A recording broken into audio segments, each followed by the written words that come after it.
a lot of states are going to have the opportunity to enter the wonderful wild world of cannabis legalization. Uh, Welcome to the club, first time. All those kind of memes in there, right? But what we've learned, and I've talked about this on previous PowerPoint episodes with previous guests, is that over the 25 some odd years of cannabis being medicinally available in California and then recreationally available several years after that, like more than a decade after that, California has basically made every mistake possible when it comes to cannabis legalization. And so it's important that, yes, we want cannabis to be descheduled and decriminalized and ideally restorative justice to be applied so that the people who were incarcerated during the drug war, who were heavily policed during the drug war, can ideally get reparations in the forms of jobs in the cannabis industry and sharing in the wealth that the cannabis industry can create. However, all those like wonderful ideas, oh, we'll tax it and use it to fund schools, shit's not happening. It's not accumulating in a lot of places, unfortunately. Yeah. And so I think the left needs to be real about that. And as Maha and I were talking about, and it's the part I can't wait to get to, that creates an opportunity for entirely new ways of thinking of like approaching like cannabis legalization or like cannabis management of that altogether, including basically nationalizing weed altogether. That's kind of like what I'm putting down there. Like, what if the state owned weed and ran and managed it altogether? We're talking about that in a later on clip or later on the show. But to start with, this is a little helpful infographic from Instagram. There are these different states that have cannabis on the ballot. There are, as this kind of infographic goes into, 19 states plus Washington, D.C. have legalized recreational use of cannabis. And now there are states, Maryland, South Dakota, Missouri, Arkansas, North Dakota, and Oklahoma, assuming that in Oklahoma, the ballot initiative wins and then survives legal challenges. Because it's one of those situations where as soon as it gets put on to the ballot, and if it wins, a bunch of lawyers are going to come and try to strike it down because welcome to America. But overall, it's just important to know, like in Maryland, for example, the last day to register to vote is October 18th for question 4, and voting yes is a vote to legalize cannabis. South Dakota, your last voting day is, or your last day to register to vote is October 24th, and absentee voting begins. It's already begun if you're watching this as a clip, but if you're watching this live, tomorrow, so make sure you do that. Missouri, the voter registration deadline is October 12th. Absentee ballot deadline is October 26th. Arkansas, voter registration deadline October 11th. Early voting begins October 24th. And in North Dakota, absentee and mail-in ballot begins very soon or has already begun. And of course, the general election is November 8th. Oklahoma, it's state question 820. But essentially, yes votes in all of these cases are affirmative. It's not like some crazy thing where, like, there's a thing in Kansas where, like, yes vote actually means that you want to ban abortion. Like, there's no, like, confusing tricks here, thankfully. But, Maha, I know you have some experience, I believe in Maryland specifically, about, like, some of the cannabis space there. To whatever extent you want to go into, I want to hear about, like, what you have to say about some of this. So I want to open up with this. So this upcoming election day will mark 10 years since voters in Colorado and Washington legalized weed. So it's very interesting that we have, another set of states coming in after 10 years, trying to do the same thing, trying to accomplish the same thing.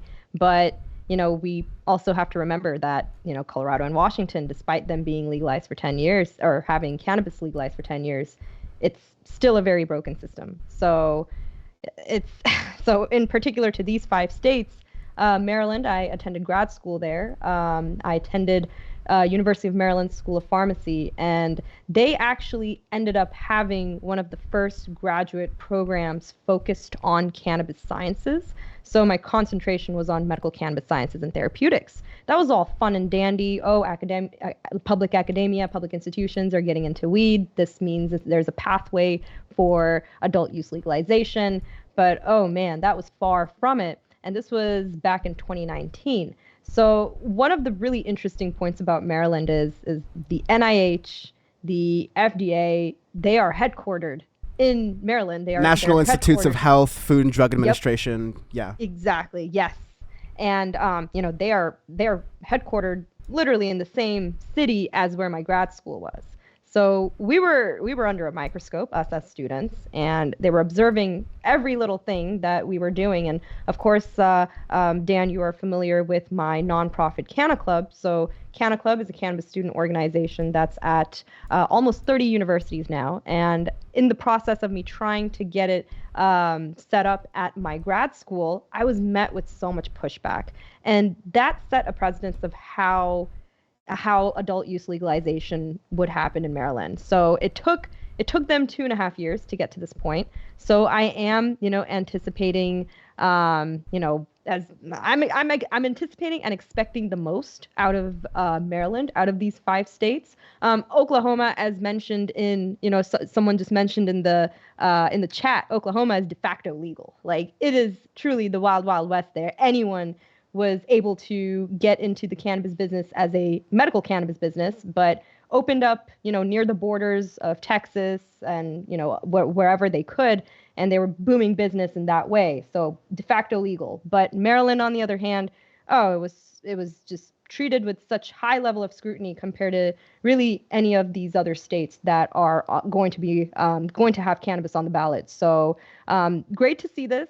There are already dispensaries there. There's, the medical dispensaries there. I expect that the larger companies, the multi-state operators, will have a bigger hand on the pot, pun intended. But that's, this initiative, this amendment will hopefully open opportunities for the smaller cannabis business person.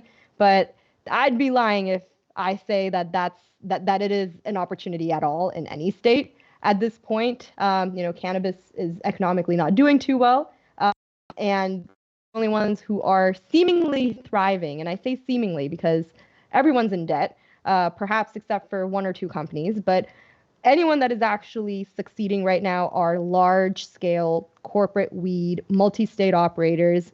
They're the ones that can handle these new states that will be emerging. So, one of the craziest. Really quickly, I just want to highlight a thing we're constantly pointing at, and this is multi-state operators, MSOs. That's a phrase you'll constantly see in the cannabis space. Again, for the audience, corporate weed. That's all I want you to think about. That is just big business. We see it everywhere in pharmaceuticals and so-called green, environmentally green companies, and cannabis could arguably be considered one of those under that umbrella.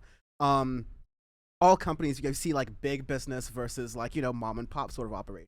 And I remember there was a phase in California when it wasn't fully recreational. You had to have a medicinal card to get it, and it wasn't hard to attain one. You just needed $60 and a smile, and you would essentially get one of these cards. And then you essentially did have recreational cannabis, with very reduced taxes, by the way. But during that time, it was great because there was no such thing as, out here we have MedMen or Lowell Smokes is I know a brand that is across multiple different states. They make pre-rolls, for example.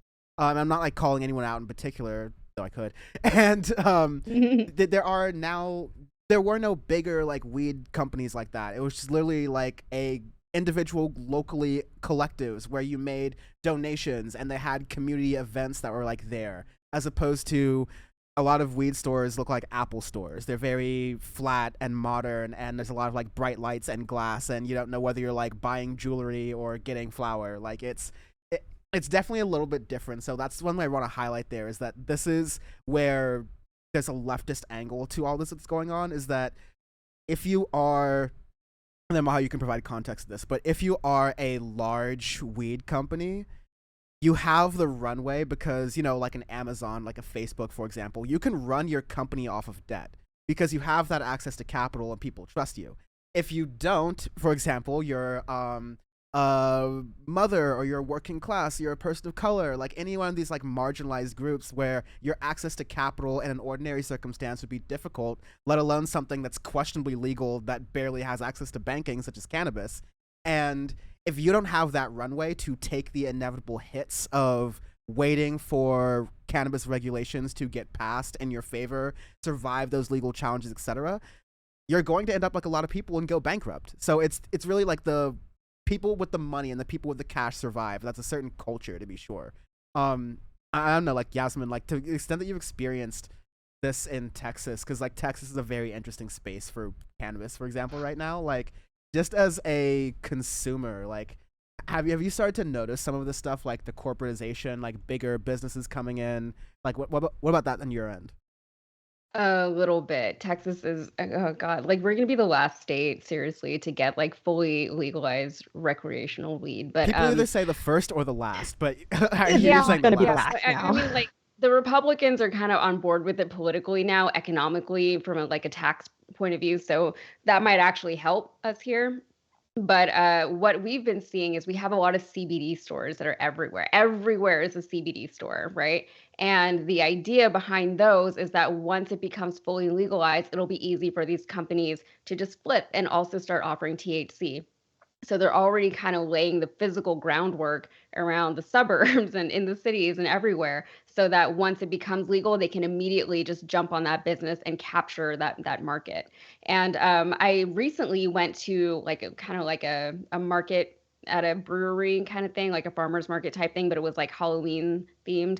And there was a CBD dealer there, and she had these little Texas gummies, and they have the, what is it, Delta 8 or 9? I never remember, but whichever one is like Delta technically 8, yeah. legal Delta here. 8, yeah. Yeah, yeah. So it's in there. So they advertise it as CBD and THC gummies, even though it's like technically that. And I think it might have been like my boyfriend, but he was saying, yeah, you can just, chemistry your way to legalization, because it's just like an atom off or something like that. Or I don't know. I don't know about chemistry, Yeah, but Maha, yeah, could you, It in the best Yeah, way so possible, you Delta explain it? Yeah. 8 is synthetic, like it's a synthetic version of Delta 9. So there's a lot of controversy behind Delta 8 products as it is. And Delta 9 Um, being like the thing in THC that like that's the fun stuff. That's what we're going so for. So like the right. full name of THC is Delta 9 THC. And that's the naturally occurring molecule that actually induces that high feeling. That's what gets you high.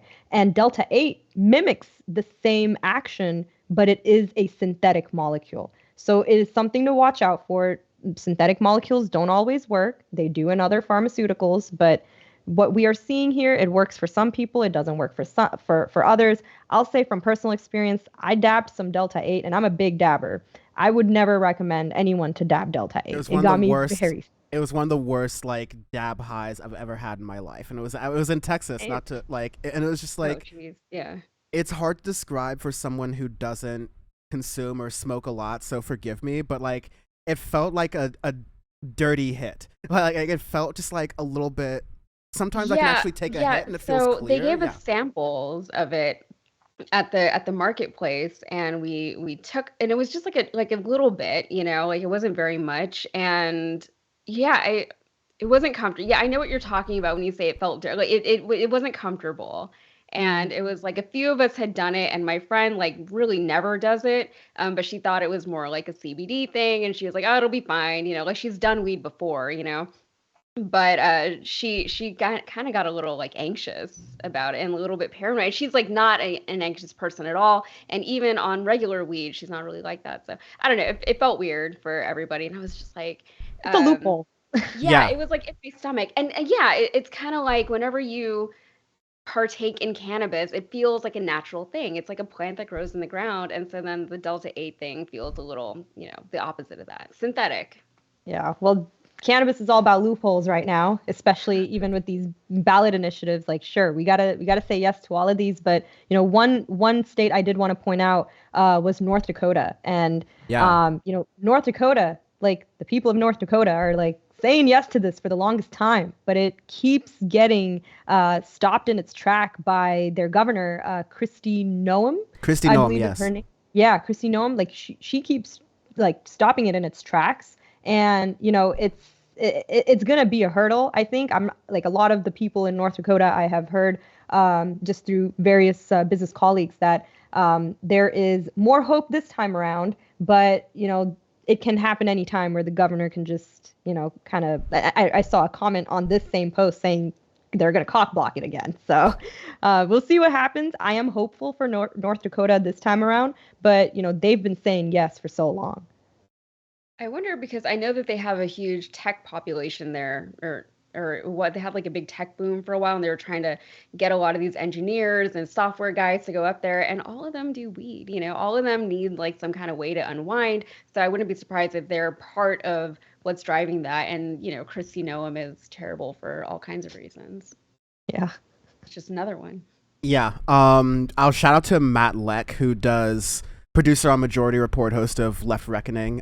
He's from North Dakota, actually maybe from South Dakota. So sorry for the Dakota slander, but like he's really a lot of my information about Christy Noam and a lot of that area of the country and all of the bullshit that Christy Noam gets up to. And so it's very unsurprising that she would be trying to challenge it here. And that's the other thing you have to look at, is that there will be challenges and attempts in right-wing media, as there always is, to make this seem like a bad thing, to like really like scare people with reefer madness type things, and there will be legal challenges to it. So it's important to pay attention to it and pay close attention to the nuances of what's going on as it's happening. But yeah. I have like a quick question for you before we transition, Maha. Do you think that because Democrats have decided they're not going to prioritize cannabis like leading up to the 2022 midterms, I am of the opinion that Democrats need to encourage young voters as much as possible. I think the student debt relief was a good thing. I think the Republicans' own goal on repealing Roe v. Wade will ignite a lot of young voters and a lot of women especially. But I think cannabis would be a nice little trifecta here for Joe Biden to not only do the right thing criminal justice-wise, but to do something popular politically. However, I think a lot of the consensus in the cannabis space, because we know it's not always a progressive space, in fact, not often a progressive space, either when you're experiencing it or just by the businesses, they are starting to lean more towards Republicans because they see an angle to, okay, if we use their Republicans like vicious nature towards big business and really trying to push that, then maybe we could actually get a path towards legalization under the guise of big business. Maha, what are your thoughts on that? Oh man, so I know for sure that Biden is not a weed fan, and most people that you will come across, I will come across, that are business owners in cannabis do identify as Republican because they're very, very much supported within that party, unfortunately. I do think the younger voters will be keen on developments for cannabis. Hopefully they do go forward with, go forward with identifying as Democrat, especially some of the students that I'm interfacing with through my nonprofit Canna Club. All of them are Democrats, left wing, what have you, but when they hear that the Democrats are not supportive, they have discussions about, where should we lean towards? I'm working for a cannabis business. If I go the other route, does that mean the business I'm working at, like, do I have job security there? So these are like some of the smaller discussions that are happening among like the young voters, the young cannabis community. Like, they're worried for their jobs. And they think that Biden will not be, supportive of whatever job development that they're hoping for eventually. These, I think all of us are also looking towards federal legalization, and Biden is not going to do that. I don't think he's going to do that in his presidency at all. I think we would have to wait for the next one or the next one after to see the eventual federal legalization.